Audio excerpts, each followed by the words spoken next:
it was one of the most entertaining World Series that I have seen in a long time. I've always said that the greatest World Series that I ever saw was 2001. Because if you can get one forever game in a World Series, it makes it memorable. 2, it's amazing. 3, it's unbelievable. And that's what happened in 2001. You know, the Brocious home run, the Tino home run, the Mr. November, Mariano blowing the save in Game 7. Those are forever games that will be remembered for all time. But you had a lot of those. You had those sorts of games in this World Series, the 18-inning game. Double up to lose the game in the ninth inning in Game 6 for the Blue Jays, and then an extra inning game again in Game 7. A one-out home run by a guy that is not a home run hitter. And then a home run by Will Smith in the 11th inning, and then they had a chance again, first and third with one man out. All they needed was a fly ball to score Guerrero from third base. And instead, Alejandro Kirk, if I'm a Blue Jay fan, that's the guy I wanted up. He hits the ball off the end of the bat, broken bat, ground ball to Mookie Betts, and an inning-ending, series-ending double play. I mean, what a World Series. Now, I'm going to tell you, I felt for the Blue Jay fans, and I hate what social media has exposed in all of us. I really do. I mean, the vitriol toward Blue Jay fans and the Yankee fans that are going after Blue Jay fans, they're arguing, well, you were so nasty after you beat the Yankees. That was your World Series, and you're playing New York in the clubhouse, and Vlad Guerrero goes, Yankees lose, you deserve. Yankee lose.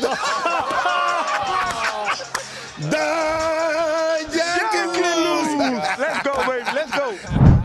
They won. They beat the Yankees. They had the right to make fun. What did they do wrong? And the Blue Jay fans, they haven't had a world championship since 93. And this is a fan base that attacked me relentlessly after I said what I said in July. The Blue Jays are not a first-place team. I'm sorry. If you look at the run differential, the Yankees' run differential is plus 105. The Blue Jays, after a 12-5 win, finally got into the positive yesterday. They're plus 4. Do you realize that they should be a 500 team because of a plus 4 run differential? And the Yankees should have at least 4 or 5 more wins with a plus 105 run differential. They're not playing great baseball. I'm sorry, they're not. And I still wanted the Blue Jays to win. How could you not root for them the way they play? And how could you not feel for them? How devastated they were.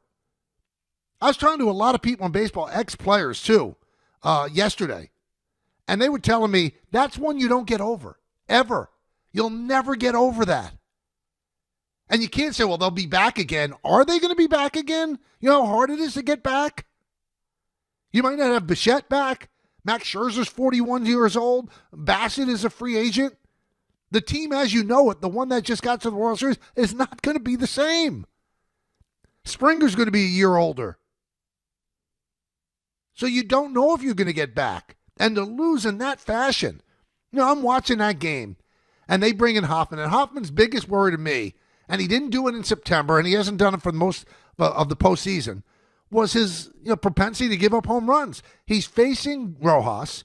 He obviously doesn't want to let Rojas get on because then that would bring up Ohtani as the go-ahead run. And he keeps throwing breaking balls, and I'm going, I'm watching with Jody and Charlie. I go, why does he keep throwing a slider? You can hang a slider. You can't hang a fastball. This guy's not going to hit a ball out. The only way he's going to hit a ball out is if you hang a slider. He hung a slider, and Rojas hits a home run to tie the game. Unbelievable. And then Yamamoto comes into play. And it's funny, the Dodgers used all 4 of their starters in that game. They started Ohtani. He didn't have much. He gave up that 3-run home run to Bichette. Glasnow. Snell. And then Yamamoto pitching a no days rest, just like Randy Johnson did in 2001. He won Game 6, and then he came in and won Game 7 against the Yankees. What a performance by Yamamoto. I mean, there's no argument. He was the MVP. He won 3 games, a complete game, then 7 innings, and then he comes in relief with no rest. No rest. And the Blue Jays used 3 of their starters. The only one that didn't pitch was Gausman. And it was Bieber who gave up the home run to Will Smith. But the Blue Jays didn't lie down. They had a chance. They came back. The double opens up against Yamamoto. And Yamamoto didn't have his greatest stuff. And then a walk. First, they sacrificed bunt Guerrero over to third, which I didn't love. You don't give up outs there. You should be able to score a guy from second base 3 tries. Now you've eliminated 1 out, and now you have 2 tries to get him in from third, and only 1 to get him in on an out.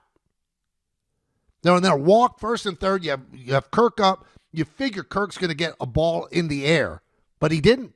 Hits the ground ball. There's so many things to pick apart, so many things to look at. You know, a lot of people are questioning IKF. Why didn't he have a big enough lead in the 9th inning when they had a chance to win the game? So many things there, right for the picking. But I feel for the Blue Jays. I thought they were great. And they deserve to be champions, just like the Dodgers deserve to be champions. That's the heartbreaking part of sports, is that somebody has to lose.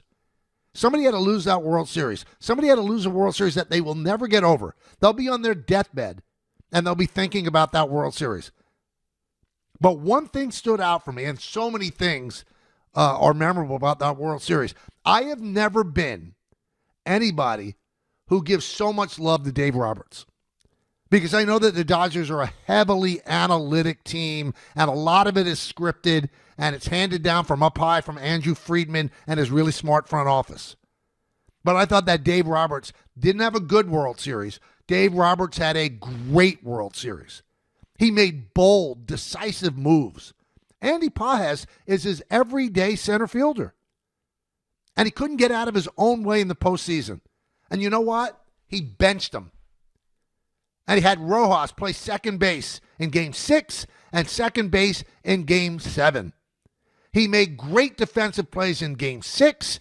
He saved the game with that to get IKF with the infield in Game 7. Then he hits the home run. A lot of teams wouldn't do that, no matter how bad their starter is struggling. Hey, the Yankees didn't do it with Volpe. They never benched him against the Blue Jays. He couldn't hit. All he kept doing was striking out. They never said, well, let's make a change here. They didn't. Teams are reluctant to do that. Dave Roberts did. And then Dave Roberts brings in Pages for defense at just the right time, and he has the fly ball catch running into Teoscar Hernandez on Barger. That would have ended the World Series. That brought Yamamoto to his knees. He shuffled the lineup. He dropped Mookie Betts from second to third and then fourth. I thought he was brilliant, the way he employed his pitchers. Was just the right feel. That bullpen was a mess, and somehow he got something out of it all the time. Do you know that in all the extra innings that they played in this series, I believe there were 11 extra innings, the Blue Jays didn't score a run because of the way Dave Roberts manipulated his bullpen. Another aspect that we have to talk about with the world. See, money didn't play a part in this. Really, you know, listen, there's nothing wrong with using money. If you have the money and you want to spend it, good for you. Good for the Dodgers. But the 4 starters they used, that's over $1 billion of contracts that you used. So it's not like money didn't play a role in this. It played a role. I mean, you're paying Yamamoto $325 million over 12 years. Ohtani's getting $700 million over 10 years. Snell's got a truckload of money. Glasnow a truckload of money. So don't say money didn't play a role. And it has nothing negative about the Dodgers at all. But to just erase that, well, look at the guys that contributed. Hernandez, Kike Hernandez, and Rojas. Yeah, okay, those guys don't make a lot of money. But the heartbeat of the team was the starting pitching in this World Series, and they make a lot of money. And they perform the way they're supposed to perform. But Roberts was bold, he was decisive, and did a great job. But all you Yankee fans that are hating on the Blue Jays and feeling good that they're suffering, get real, man. Get real. Like your fan base doesn't do the same thing. Every fan base does that.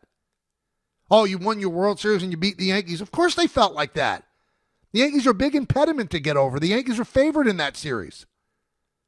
And to the victors go the spoils. You like the fact that they're suffering like that? I know they're an insufferable fan base at times. Believe me, I've been at the other side of it, and still I wanted them to win. Because maybe it could have changed baseball for the better. Maybe if a team like that won a championship, then we wouldn't be looking at whale and bail guys all the time, striking out all the time. Maybe you look at contact guys, good defense and stuff like that. But the rejoicing in other people's pain, is that what fandoms come down to? Weird. Really weird. You think the Yankees would have had more of a chance against this iteration of the Dodgers team? I don't really think so. But do you think their better shot was last year or this year's against the Dodgers? I think their better shot was last year. The Dodgers had no starting pitching. I don't think they would have done better than the Blue Jays. I think, with that pitching, the starting pitching that the Dodgers had and the amount of outs and the Yankee lineup that they showed against the Blue Jays, I mean, I'm being honest. I'm being as honest as I can be. I just don't think that they would have had a better chance than the Blue Jays. I think, you can't take anything away. The Blue Jays were great. They were great. They played great baseball. They got big hits, clutch hits. But it wasn't to be. I mean, the Rojas home run, really? Rojas hadn't had a home run since early September. He hadn't done anything all year. He's not a hitter. And you hang a slider. And that was the biggest fear that I had with Jeff Hoffman as a closer. He gives up home runs, and then it was heartbreaking what he said afterward. He was devastated. What are you feeling? Can you try to verbalize what it is that's actually happening for you? I mean, we were all preparing for the celebrations. Yeah, I mean, I cost everybody in here a World Series ring, so feels pretty shitty. Just gotta execute better in that spot, and not let that happen. He said, I cost everybody in this room a World Series ring. Imagine having that on your shoulders for the rest of your life. Just watching the way that these teams play, I think we have a lot of work to do, and we have a lot of holes to fill because these teams aren't going anywhere. Well, I mean, these teams are going to be different too, Emily, but I agree they have a lot of work to do. I mean, who's going to play first base? Who's going to are you going to platoon at third base? Who's going to be the shortstop with Volpe not starting the season? You're starting the year without Rodon, without Cole, and without Schmidt. So how are you filling out your by the way, congratulations to Max Fried, who won a Gold Glove over the weekend, his fourth Gold Glove. But, I mean, who's going to be your center fielder? Who's going to be your left fielder? Is Bellinger coming back? Is Grisham coming back? Yeah, there's a lot of work to be done. The 2026 iteration of the Yankees is going to be completely different than 2025. But remember, the team that took it to the 11th inning of Game 7 of the World Series, Yankees won the same amount of games as them. They're not as far off as you think. They're just not. I think we look at them through a different prism because they're our team. So you see all the warts. You look at the warts for every single pitch, every play over 162 games, and every postseason game. I get that. But, the Dodgers only won 93 games all year. They stumbled throughout the season. But they turned it on when they had to. They had a grittiness and a guttiness that would not let them die. Same thing with the Blue Jays. That's why it's such a great World Series. Neither team would give up. Neither team ever ceded anything to the other team. I don't know how you acquire that. You just have to have that. There's something to be said for being a champion. I think the Dodgers, their championship pedigree showed up. They wouldn't stop. They wouldn't give up. And they had Herculean performances. I mean, what Yamamoto did is unbelievable. It's unbelievable. I mean, who pitches on no day's rest? I think there are a lot of teams in baseball, they baby their players, even in big games. For the Dodgers, it was, let's do it. I mean, it's not like they don't care if somebody gets hurt, but let's do it. When Yamamoto comes into Roberts and talks to Friedman and says, I can go tomorrow, you know what? You let him go. You don't protect him from himself. He wants to pitch, you let him pitch. I think there's too much babying. I really do. These are men. This is what they were raised to do. This is what every kid in every backyard dreamed about. 7th game of the World Series. You think he wants to sit there in the bullpen and not participate? That's why the Yankees and the Mets were moving heaven and earth to get Yamamoto. They saw that in him. And the Dodgers got him. And the Dodgers had him for another 10 years. Another 10 years. And he's still in his 20s. Pretty special.